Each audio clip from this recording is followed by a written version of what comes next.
what became very clear very quickly is that most healthcare providers don't have a technology problem.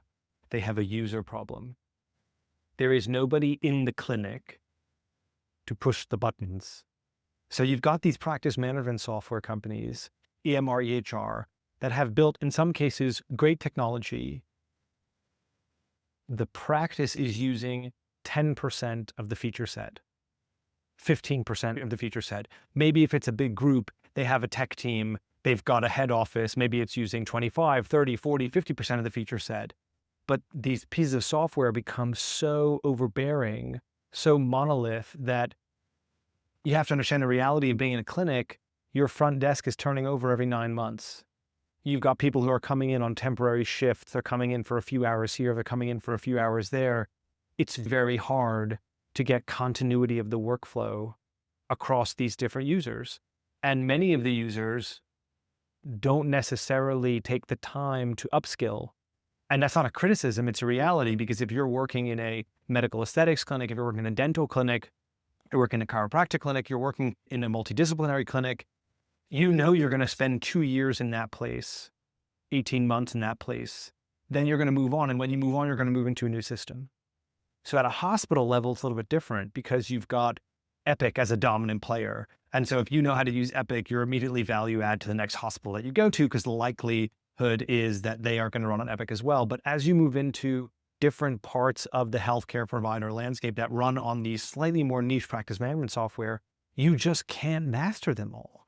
You can't move from clinic to clinic and use to a high standard each of those practice management software. It is completely overbearing. And so when you look at the practice management software, they have solved a problem.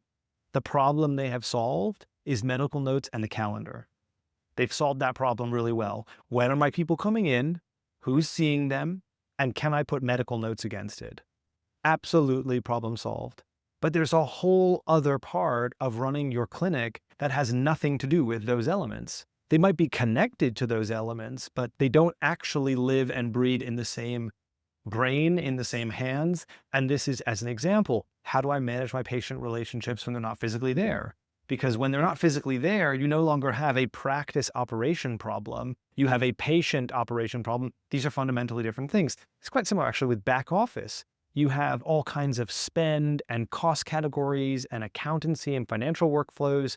Very rarely do you see practice management software, if ever, go into the back office because it's a totally different business. So there's this category error where practice management software becomes the CRM. But CRM is not a practice efficiency tool. These are totally different things, which is exactly why we have practices that we work with who use 3 or 4 systems to try and cover the full patient relationship management landscape, but none of those systems actually work together. So now you've got people coming in needing to train on 2 or 3 different tools. You've got overinflated software costs, and ultimately those tools fall down because they're not doing the patient service in the way that the practice wants to. Or just not being used at all, even though that. Or not being used at all. And this is we spoke to a provider recently who uses very modern, by comparison, very modern practice management software. And they were also using Pipedrive, which is funnel management.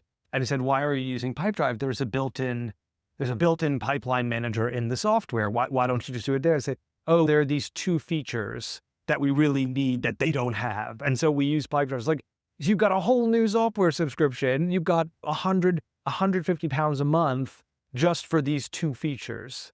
And that's the problem, is like everyone's trying to outcompete each other on a feature here and a feature there, but every clinic wants to do it their own way, slightly differently, maneuver the patient this way, maneuver the patient that way. That's why practice management software excel at medical intake forms, because every practice needs to have medical intake. You can't get a treatment unless you've got medical intake.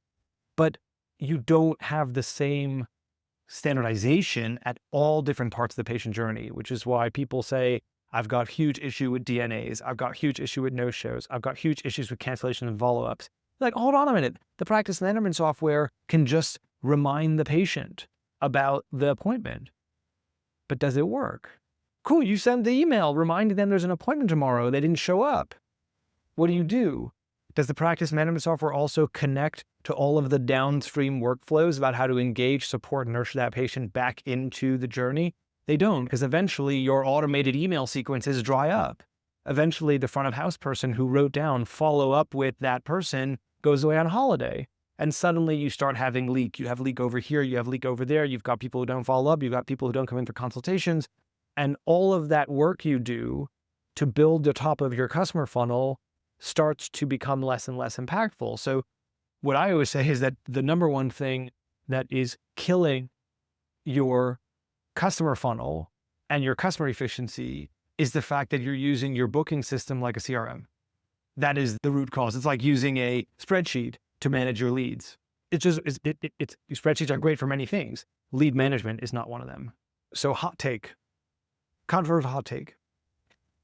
I think that in the future, people are going to build and implement software the way that they build and implement hardware.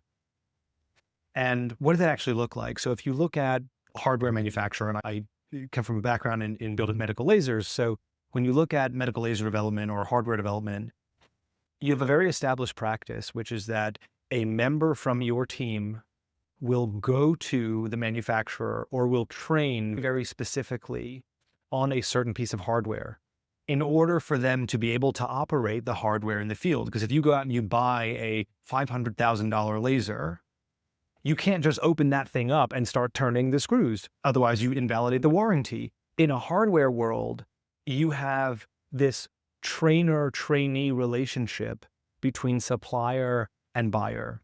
And what that means in practice is that the way the hardware is used is correct. It is by the book. It is to the specification of the supplier. That is not how software is delivered. So software is, here are all the buttons. Here's how you should use it. Good luck. And so people start twisting and contorting and moving all of these flows around and trying to build custom stuff. But very often they're using it the wrong way. And to use the laser analogy, it's like you opened up the box and started fiddling everything and then said, hold on a minute, it's not working, or it's not working the way I wanted it to work. So I think the future, the potential for the future, particularly in healthcare, is that you will build digital products and you will train and implement those digital products in a way that you would train and implement a medical device. You would bring that device into the clinical facility. You would train people. You would certify people on the use of those systems. They would then have that as a credential. They would say, I am trained to be a sonographer on machine ABC. And I think something very similar might happen in the way that healthcare adopts software products or technology, digital products, in that you can have people on the front line who have specialism in the management of these digital products, in the use of these digital products. And so it starts to look more and more like a managed service, because even though the user might be in the clinic, that user is being very supported. They're being propped up by a service provider, not by a customer support desk, but by someone who's living inside of the workflows with the healthcare provider. In tech, people love to describe forward deployed engineers. You put an engineer on the client side, they build whatever the client wants. It is a dressed up version of custom consulting. I think the same thing can happen here, where you can forward deploy a patient coordinator. You can put a patient coordinator inside of the provider. They understand the patient context, and they draw on the expertise and the knowledge of this base of know-how.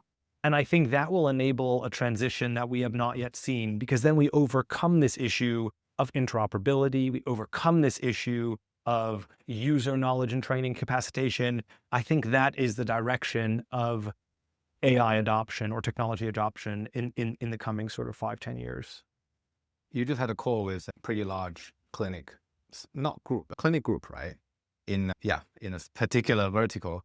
And something he mentioned was, oh yeah, we're doing fine. Whatever you're offering is nice to have. I'd like to learn more, but we're doing fine. We're good. I'd like to see this in using the analogy or comparison as when people were using Nokia phone back in the days with a flip lid, and they were happy with it. It was a good phone. You can play little games, little pixelated games, and it's like a brick. You never break, and it never runs out of battery. It lasts for days. It was a great phone. Everybody loving it. Everybody have one. Everybody loving it. And then iPhone came out. Everyone has their phone. iPhone was a massive nice to have, right? Yeah. Imagine trying to persuade someone using iPhone right now to start using the Nokia again. So I like to use that as the analogy.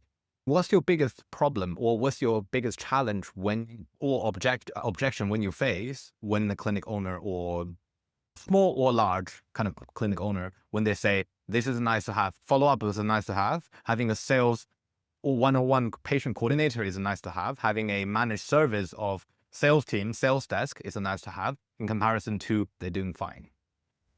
Yeah, I don't think healthcare providers understand the consequence of not having active, real-time, authentic, accessible communication with their patients. I'll give you an example.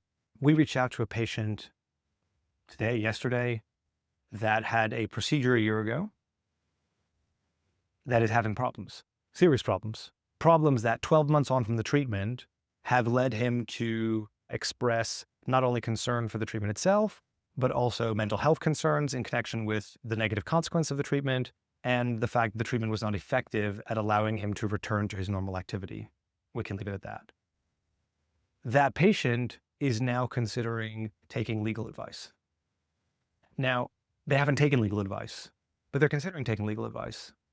And this is a really interesting use case because in most situations, the healthcare provider would never know until they get hit with a letter. And at that point, it's too late. You can't do anything.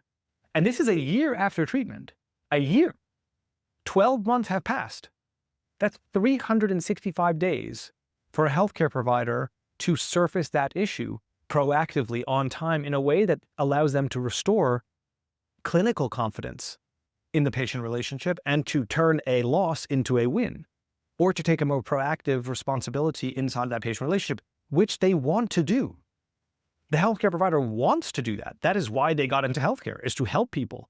So when someone is not doing well, it is almost the strongest call to action imaginable, which is, hold on, you have an issue here.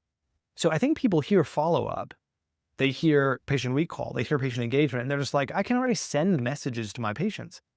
That is not the same thing. Being able to surface clinical risk, legal risk, being able to increase revenue, being able to increase referral, being able to increase reviews, all of these things happen inside the patient relationship.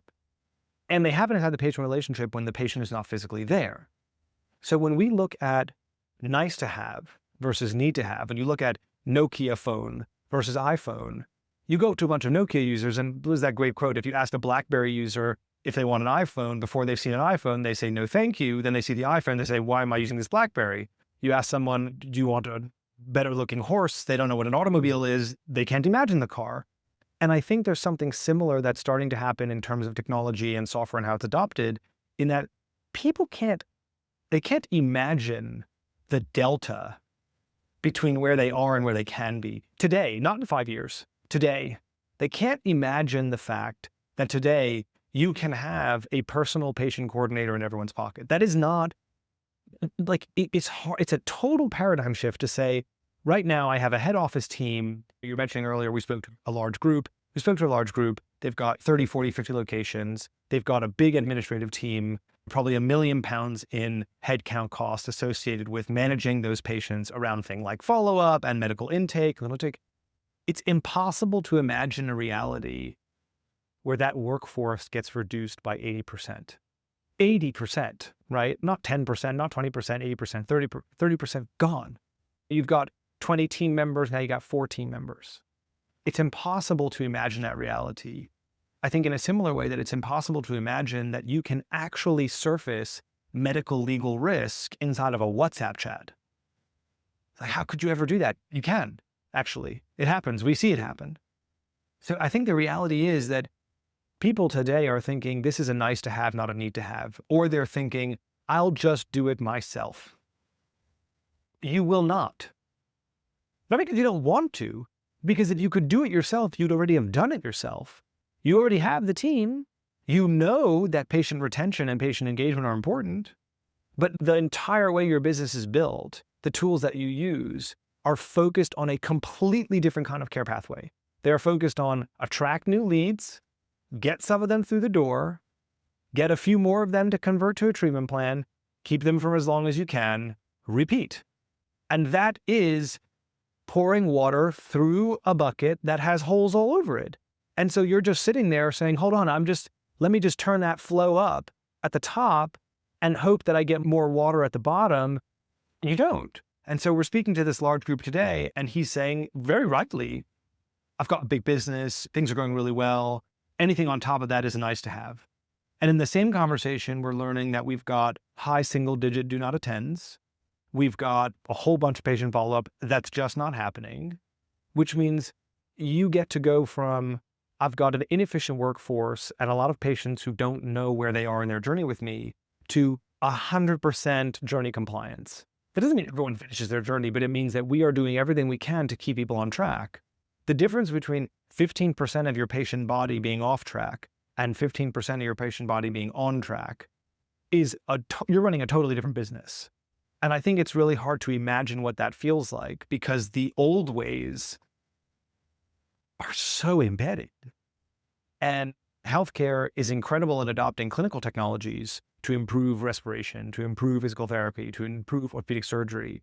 It's not as good at adopting commercial relationship operational tools, because the decision makers are often very much grounded in the clinical context. And so there's a mindset shift of saying, hold on a minute, I need to think differently about the outcomes that I'm trying to achieve, not only for my business, but also for my patients.